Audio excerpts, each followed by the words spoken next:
I'll never forget the morning I took my car out to my peaceful lake cabin lot, ready to hear only the wind through the pines and the gentle lapping of water against the shore. Instead, I was greeted by an enormous RV parked right in the middle of my property, as if someone thought my land was their own personal campsite. When I knocked on the door, a woman with a piercing stare and a disposition to match snapped, "This is available."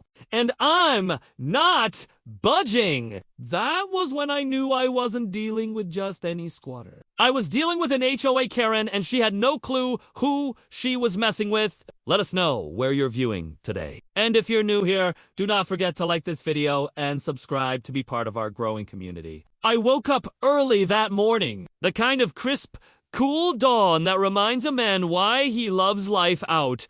The lake's air was sharp with the scent of pine, and the silence was broken only by the faint call of a lawn floating across the water. I've had my cabin lot for years.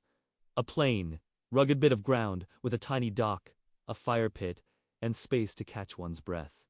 Not fancy, but mine. Purchased with money earned the hard way and hours of toil. That little piece of dirt was where I went to get away from the world, to fish, split wood, and simply sit on the porch watching the sun set behind the trees. That morning, I made myself a cup of black coffee, tossed my tool belt into the back of my pickup, and headed out with intentions of repairing the dock. The old boards had weathered hard over winter, and I had been planning to repair them before the summer tourists came. The dirt road was deserted, the way I preferred it. The rising sun sliced through the trees, casting golden light over the hood of my truck. But as soon as I made the turn onto the narrow road that led to my land, I braked so hard coffee spilled all over the seat. There, dead center, in my yard, was this huge, white motorhome. Not parked politely off to the side, not even temporarily. It was angled as if someone had staked out the entire property. Lawn chairs and a folding table sat in front of the fire pit. Smoking portable grill sat with fresh victuals, and a closed clothesline hung between two pine trees with clothes flapping in the wind. For an instant, I thought I'd made a mistake and gone the wrong way. Perhaps this wasn't my fate, but as I glanced around, I spotted my dock, my weathered wooden sign, and the metal gate that I myself had put in place. No! This was my property, and some other person was camping out on it like they owned the place. I parked my truck at the road, took my hat, and strode over to the RV. My boots ground over the gravel, and I knocked solidly on the metal door. It opened up a few seconds later, and I found myself face to face with a woman who'd come straight out of a suburban HOA nightmare. She was late 40s, with bleached blonde hair pulled back into a messy bun, wearing oversized sunglasses. Despite the fact that we were in the shade, she gripped a plastic cup of iced coffee, like it was her badge of office, the half smirk in her lips. "Yes," she replied, inclining her head, annoyance dripping from her voice. "Morning." I started, trying to keep my tone measured. "This is private land. I think you may have taken a wrong turn here. I own this lot, and I need to have you relocate your RV." Her smirk expanded. "Oh, I'm not moving." I looked at her, expecting a laugh or some indication that she was being facetious. There was none. "I'm sorry." "What?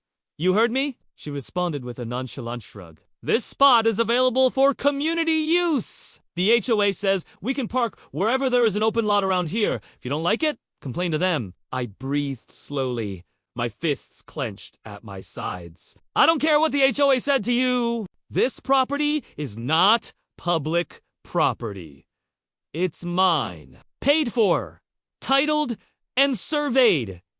You're trespassing." She braced her arms on either side of the doorway and leaned against it. "Oh, you're one of those. Believe you can hoard up the best view of the lake and not share it with anyone. Not the way things are done around here, cowboy." Maybe I should call the police and have them make a decision.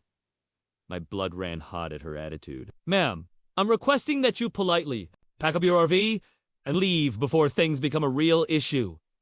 She laughed mockingly. "Not a chance. My husband and I are spending the weekend here. Hoy's got my back. You, however, sound like a person who's going to end up in court for harassing me." And with that, she slammed the RV door in my face. I stood there frozen for what felt like an eternity, staring at that door.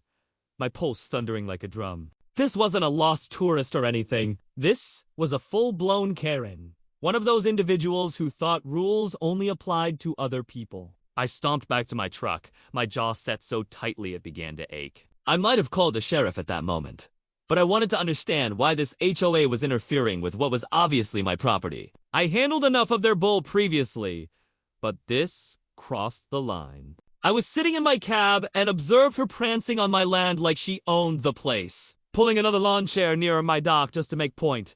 My fingers clenched tighter on the steering wheel, the leather creasing beneath my hold. That was when I decided I wasn't going to let this pass. If this woman believed she could park her RV on my property and hide behind some weak HOA excuse, she had another thing coming.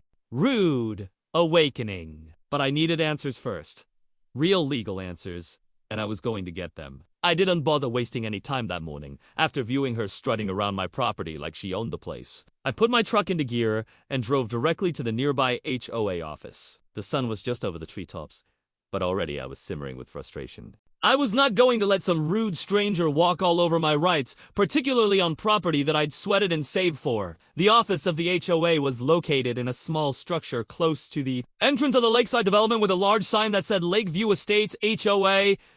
The receptionist at the front desk, a woman in her 60s with sharp glasses and an oversweet smile, looked up as I entered. "Can I help you?" she asked. Yeah, I replied, planting my palms on the counter. "I need to know why there's an RV parked on my private lot, and why someone told them they have a right to be there." She raised her eyebrows like I just blamed her for stealing silverware. "Sir, if you're talking about the temporary use policy, it can be applied to unclaimed spaces. This is not an unclaimed space." I cut in, my voice rising in spite of myself. "Lot 47 down by the water. That's mine. Paid in full. I've got the deed to prove it." Her smile teetered, but she attempted to remain calm. "Well, I don't know what was worked out, but you'll have to talk to the board if you're having a problem." "Believe me, I'll talk to them," I said, about face